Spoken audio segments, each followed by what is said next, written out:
Des raisons cruciales d'éviter le café pendant la grossesse. 7 facteurs convaincants.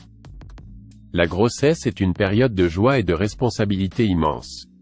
Les futures mamans accordent la priorité à leur santé et au bien-être de leur enfant à naître. Cependant, lorsqu'il s'agit de consommer du café pendant la grossesse, il existe des raisons impérieuses de reconsidérer cette décision. Premier facteur, impact sur le développement fœtal.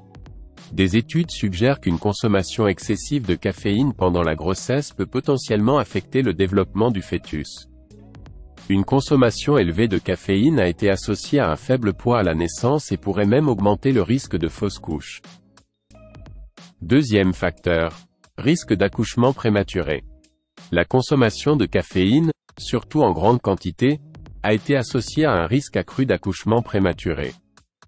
Cela suscite des inquiétudes quant à la santé et au développement du bébé.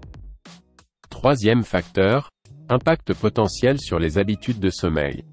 La caféine traverse la barrière placentaire et peut affecter les habitudes de sommeil du bébé. Cela peut entraîner de l'agitation et des cycles de sommeil irréguliers chez l'enfant à naître. Quatrième facteur, fréquence cardiaque élevée. La caféine peut élever la fréquence cardiaque et la tension artérielle non seulement chez la mère mais également chez le fœtus en développement, provoquant potentiellement un stress inutile sur le système délicat du bébé. Cinquième facteur, dépendance et retrait. La consommation régulière de caféine peut entraîner une dépendance.